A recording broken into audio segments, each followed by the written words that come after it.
Today's lesson talks about the division properties of exponents. Our objective is to simplify monomials using the properties of exponents and to understand how to simplify with zero exponents, meaning that we need to be able to simplify when a base has an exponent of 0. And below are some Common Core standards that this lesson is aligned to. So here is our first rule, and this is going to be your first index card of the night, the quotient of powers.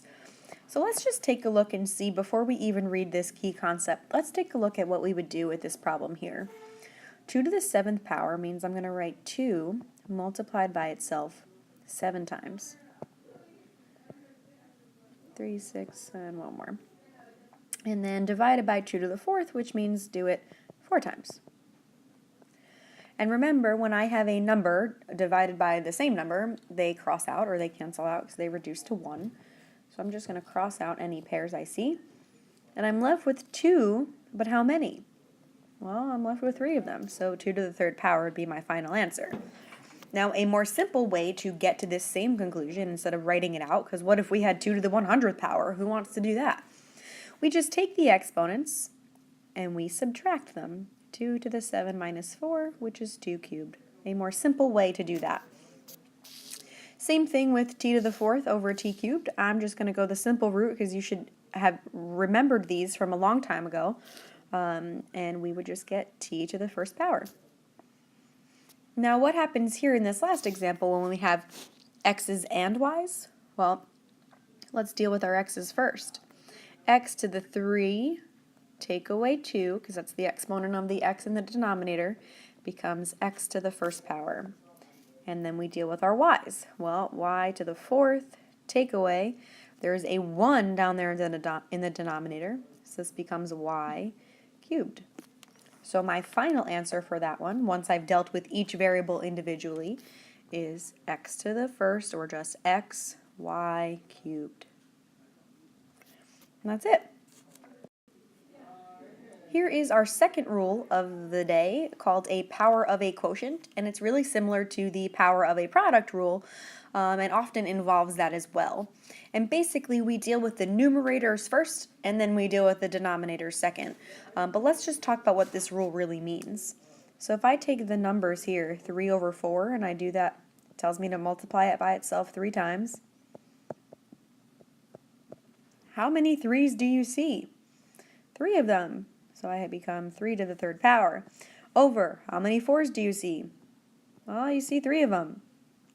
If you don't, recount. And this is our answer here. Now, of course, we could do 3 to the 3rd power and 4 to the 3rd power, but I really want you to see what the rule does. It actually takes this exponent and it brings it to each the numerator and the denominator, and each the numerator and the denominator both get that exponent. So here, if we have c over d squared, it just becomes c squared over d squared. That exponent goes to both pieces of that fraction. Now, what happens when we have something funky up here? 3p cubed over 7 raised to the 2nd power. Let's work with each piece individually. So let's work with 3p cubed. We know that this becomes squared here. And we know that the 7 becomes squared here because I'm giving the exponent to both pieces. Now the 7 squared I don't really have to deal with. I just know that that is 49, but we won't even touch him for right now because we want to work with the numerator.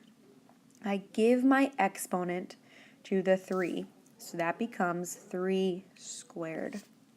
And I give my exponent to the p cubed, but remember yesterday we learned that when you have something like this, p cubed raised to the 2nd power, you multiply those exponents. So this is really p to the 6th.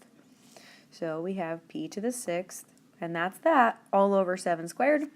Now let's just simplify. We know that 3 squared is 9, p to the 6th divided by 7 squared is 49.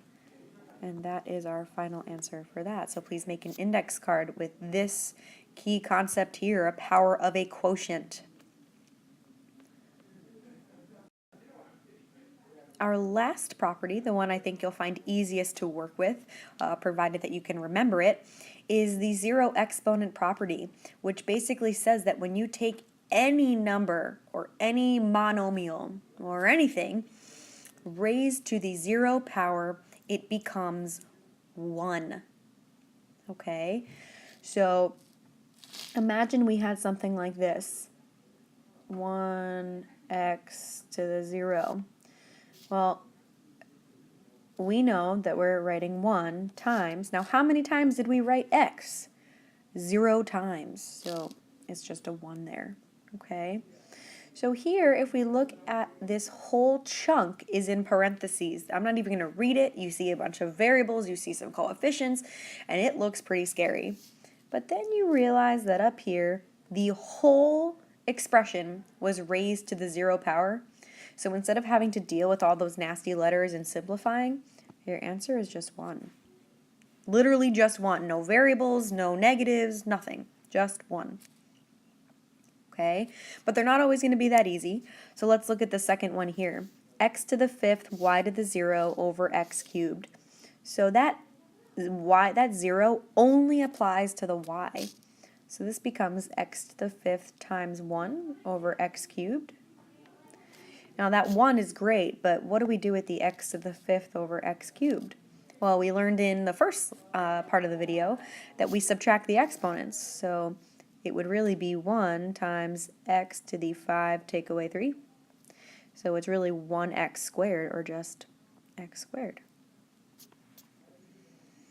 Let's look at our next example here. It gets a little bit more complicated. We have 3 different letters to deal with. If we look at our b's, the exponents on the b's are not 0, and there is no parentheses telling me that the entire expression is raised to the 0 power. So I need to deal with my b's. B to the 4th, take away 2, is b squared. Now let me deal with my c's. C to the 2nd power, and then the c is raised to the 1st down here, so this becomes c to the 1st. And then we have a d to the 0 in the numerator, and that we know is equal to 1. So we don't do anything with that except kind of tack it on, but remember, any multiplication by 1 doesn't really do anything for us. So our final answer is just going to be b squared c. No more d. The d drops out. Okay, please make sure you write your 3 index cards and fill out the Google form. Have a good night.